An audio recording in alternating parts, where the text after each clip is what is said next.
बिस्मिल्लाहिर्रहमानिर्रहीम और अस्सलाम वालेकुम। 2 मार्च और पाकिस्तान में हफ्ते की सुबह। आज अभी तक की इंपॉर्टेंट खबरें और मेरा तज्जिया आपके सामने। सबसे पहली खबर आपके सामने रखते हैं। इस्लामाबाद पुलिस ने इस्लामाबाद हाई कोर्ट पर हमला कर दिया है। हमला फिजिकल नहीं है, लेकिन जो इस्लामाबाद पुलिस ने किया वो पाकिस्तान ने ना कभी देखा, सुना, ना कभी ख्याल किया। जी हाँ, चौधरी निज़ामुद्दीन ऐसे ऐसे काम इदारों की बेतौकीरी के लिए करवा रहे हैं कि जिसकी कोई मिसाल नहीं मिलती। पूरा हवाल आपके सामने रखेंगे। पंजाब से बाजी मरियम के डाकों की 2-3 खबरें हैं। 2-3 तरीकों से डाके मारने की कोशिश की जा रही है। पहले कहा साफ सुथरा पंजाब, और अब बताया कि 2,000 रुपए तक फी घराने के ऊपर टैक्स लग सकता है। और जाहिर है ये ठेका अपने किसी न किसी इन्वेस्टर को दिया जाएगा ताकि वो माल पानी बना सके। और इसके साथ ही अल्लाह की शान देखें कि जो बाजी मरियम किंग एडवर्ड कॉलेज से फेल करके निकाल दी गई थी, वो आज किंग एडवर्ड से फारिगुल तहसील पास होने वाली डॉक्टर से सवाल जवाब कर रही हैं, ब्रीफिंग ले रही हैं, उनके इम्तहान ले रही हैं। अल्लाह के काम है। फिर बाजी मरियम ने पूरे पंजाब के अंदर तमाम पोस्टिंग ट्रांसफर्स के ऊपर पाबंदी लगा दी है। ये एक और खबर है। ये तीनों खबरें पंजाब से रखेंगे। फिर सदर आरिफ अलवी को हटाया जा रहा है, नया सदर लाया जा रहा है रातों रात, और सेनेट की सीटों के ऊपर भी रातों रात इलेक्शन करवाए जा रहे हैं। इसके अलावा भी कुछ खबरें हैं। ये तमाम खबरें आपके सामने रखते हैं। कुछ पुलिस ने भी नई कारस्तानियां की हैं। एक खातून की इज्जत लूटती है। एक दिन पहले एक बच्चे पर तशद्दुद की वीडियो थी। 2 दिन पहले एक खातून के मुंह पर थप्पड़ मारे जा रहे थे, बुजुर्ग खातून पर। अब एक खातून की इज्जत लूटने का वाकया बहावल नगर के अंदर हुआ है, और चौधरी निज़ामुद्दीन ने इस पुलिस को भेड़िया बनाकर अवाम के ऊपर छोड़ दिया है। अब देखते हैं कि अवाम इनके गज़ब का कब तक शिकार होती है। तो अब खबरों की तफसील की तरफ आते हैं, और पहली खबर की तफसील देने से पहले आपको याद करवा दें कि आपने अगर अभी तक इस चैनल को सब्सक्राइब नहीं किया, ज़रूर कीजिए ताकि आप हमारी आवाज़ को मजबूत कर सकें। पहली खबर, इस्लामाबाद पुलिस ने बाकायदा इस्लामाबाद हाई कोर्ट के ऊपर हमला कर दिया है। हमला फिजिकल नहीं है, लेकिन हमला ऐसा है कि किसी ने ना ऐसा कभी सोचा था, ना समझा था, ना ख्याल किया था कि ऐसा भी हो सकता है कि मुल्क की एक आला तरीन अदालत, हाई कोर्ट, एक बहुत ही पावरफुल अदालत होती है, और कभी पुलिस जुर्रत नहीं कर सकती, ब्यूरोक्रेसी जुर्रत नहीं कर सकती हाई कोर्ट की तौहीन करने की। लेकिन चौधरी निज़ामुद्दीन अपना तसल्लुत बरकरार रखने के लिए और अपने स्टूजेस को प्रोटेक्ट करने के लिए इस लेवल तक चले गए कि अब वो पुलिस से हाई कोर्ट की बेतौकीरी करवा रहे हैं, हाई कोर्ट पर हमला कर रहे हैं। इसके पीछे डेफिनेटली चौधरी निज़ामुद्दीन है, वरना पुलिस की कभी जुर्रत हो ही नहीं सकती कि वो किसी सेशन जज के बारे में भी ऐसी स्टेटमेंट दे। हाई कोर्ट तो बहुत दूर की बात है। वाकया आपको पता है कि जस्टिस बाबर सत्तार ने एक बहुत बड़ा तारीखी फैसला दिया था जब उन्होंने इरफान मेमन, जो डीसी इस्लामाबाद थे, उन्हें 6 महीने की कैद दी थी, और उसके साथ साथ एसएसपी इस्लामाबाद को 4 महीने की कैद, एसएचओ को 2 महीने की कैद। और ये जो उन्होंने कैद सुनाई थी, इसके ऊपर इस्लामाबाद पुलिस ने इस डिसीजन को मानने की बजाय फौरी तौर पर एक अलामिया जारी किया अपने ऑफिशियल ट्विटर के ऊपर, और ये कहा कि हम इस फैसले को नहीं मानते। उर्फ़े आम में मैं आपको दिखा रहा हूं उन्होंने जो कहा, कहने का मतलब तकरीबन यही है कि हम इसको नहीं मानते, हम इसके खिलाफ अपील करेंगे, और जब तक अपील का फैसला नहीं होता ये लोग इन्हीं पोजीशंस पर काम करते रहेंगे। एक दुनिया की किसी भी मुहज़्ज़ब मुल्क में फैसला आना तो बहुत दूर की बात, अदालत का जब फैसला आ जाता है तो इंसान कन्विक्ट हो जाता है, फिर तो वो रह ही नहीं सकता उस पोजीशन पर। इवन अगर चार्जशीट ही बंदा हो, फर्द जुर्मी आयद हो जाए, या मुकदमा ही इतनी आला अदालत में चले जाए, तो वो इदारा उसी टाइम उन अफसरान को उन पोजीशन से हटा देगा। बेशर्मी का लेवल देखें इस्लामाबाद पुलिस का, कि वो अदालत से कन्विक्ट होने के बाद भी कह रही है कि अब ये मुजरिम है, कन्विक्ट हो गए, लेकिन हम अपील करेंगे, और अपील के फैसले तक ये अफसरान इसी लेवल पर काम करेंगे। ये है चौधरी निज़ामुद्दीन करवा रहे, और अपने स्टूजेस को बचाने के लिए या अपने स्टूजेस की प्रोटेक्शन के लिए किसी भी लेवल पर जा रहे हैं, और पुलिस को कह रहे हैं कि आप तौहीन कर दें हाई कोर्ट की, जहां तक आपका बस करता है आप कर लें, क्योंकि हम आपको बचा लेंगे। बहुत ही अफसोसनाक, बहुत ही शर्मिंदगी की हरकत ये करवाई है इस्लामाबाद पुलिस ने।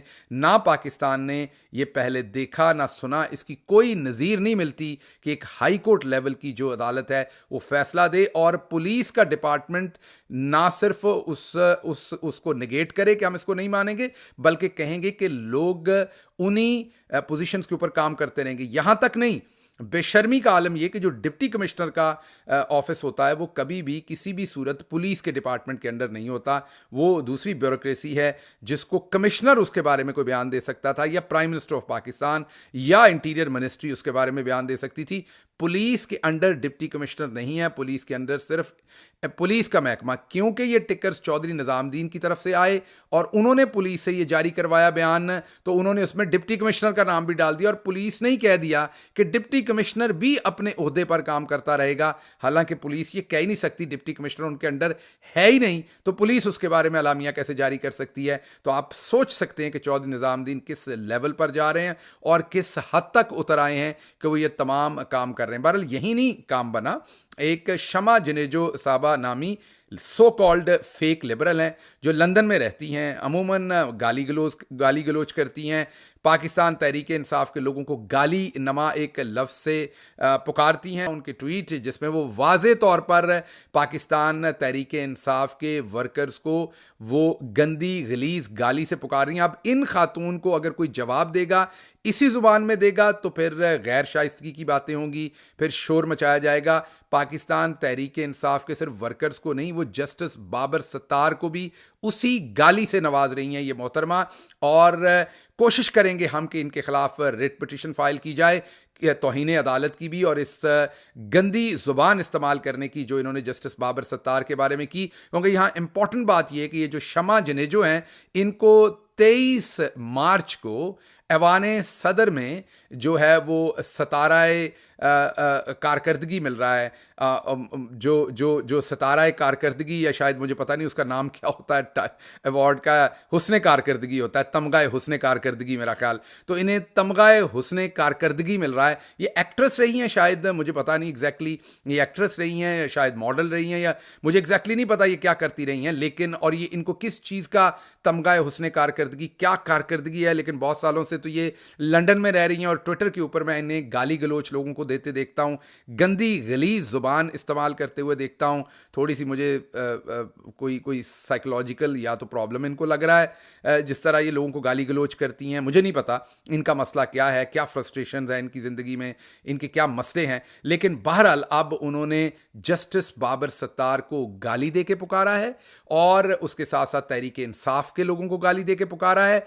और ये वो मोहतरमा हैं जिनको 23 मार्च को तमगाए हुस्ने कारकर्दगी मिलने जा रहा है। हम अपने वकला से रिक्वेस्ट करेंगे जो तहरीक इंसाफ के वहाँ पर हैं कि जस्टिस बाबर सत्तार को गाली देकर पुकारने पर इनके तमगाए हुस्ने जो कारकर्दगी है, यही कारकर्दगी लग रही है इनकी। और हमें यह भी किसी ने बताया है कि इनको चौधरी निज़ामुद्दीन की तरफ से टिकर्स भेजे गए थे और चौधरी निज़ामुद्दीन के वो जो मोहतरम है जिन्होंने टिकर भेजे उनका नाम हम तलाश कर रहे हैं, मिला तो आपके साथ शेयर करेंगे। लेकिन ये ज़रूर है कि कोई इसी तरह के टिकर्स और भी लोगों को मिले हैं और उनके टिकर्स के ऊपर इन्होंने ये ट्वीट दाग मारा है। आप खुद समझ सकते हैं कि ये अपने आप को लिबरल कहते हैं और उनकी ज़ुबान देखिए।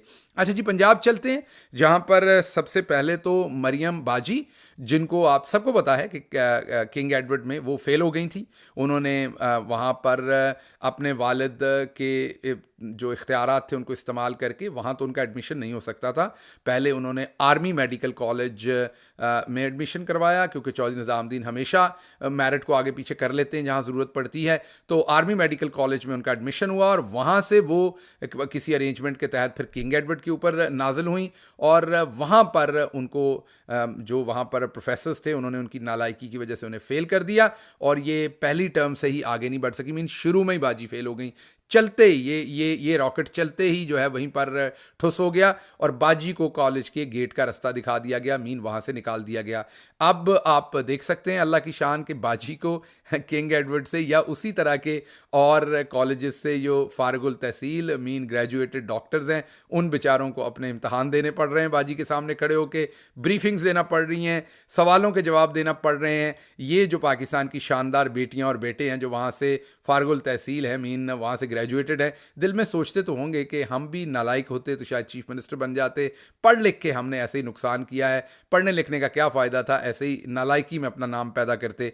बहरहाल जी, अगली खबर पंजाब से ही है और वो खबर आपके सामने रखेंगे कि बाजी ने चंद दिन पहले साफ सुथरे पंजाब का नारा लगाया था और बहुत ववेला मचाया था कि लाहौर को साफ कर देंगे। अब सामने खबर आई है कि फी घराना 2,000 रुपए तक टैक्स वसूल किया जाएगा इस काम का। लाहौर वालों का कचरा उठाने का, लाहौर को साफ करने का फी घराना 2,000 रुपए तक टैक्स वसूल करने का प्रोग्राम है। पहले ये काम फ्री में ही हो रहा था जैसा भी लाहौर साफ था, अब गरीबों को 2,000 रुपए तक टैक्स देना पड़ेगा। ये आप सोच रहे होंगे ये क्या माजरा है? ये माजरा ये है कि जो इन्वेस्टर होंगे बाजी के, जिन्होंने पैसा लगाया सारी कैंपेन पर और सारी इस जो भी ये कर रहे थे लोग इसके ऊपर, जिन्होंने पैसा इन्वेस्ट किया, अब उनमें से किसी को ठेका दिया जाएगा या उनके किसी फ्रंटमैन को ठेका दिया जाएगा। सामने कोई आएगा और पीछे से पैसा कोई और बना रहा होगा। जिस तरीके से महंगे बिजली घर लगे आज हिंदुस्तान के अंदर, 2 रुपए 20 पैसे फी यूनिट है, 30 पैसे, और बांग्लादेश के अंदर 2 रुपए 25 पैसे है, तो आज उसी पाकिस्तान के अंदर 74 रुपए 74 रुपीज फी यूनिट बिजली जब आपको पड़ रही। इसी तरह का काम अब साफ सुथरे पंजाब में बाजी मरियम करने जा रही हैं। ठेकों के ऊपर पैसा बनाना है, डाका मारना है, ये कोई एक काम नहीं है, चलता जा रहा है। अगली खबर है, बाजी मरियम ने पंजाब के अंदर किसी भी पोस्टिंग ट्रांसफर के ऊपर पाबंदी लगा दी है। कोई पोस्टिंग ट्रांसफर बाजी मरियम के अब अहकामात के बगैर नहीं होगी। ये भी जाहिर है इसके अंदर भी कोई ना कोई मामला होगा, पर आंख रखेंगे इसके ऊपर, जो भी हुआ वो आपको इन्फॉर्म करेंगे।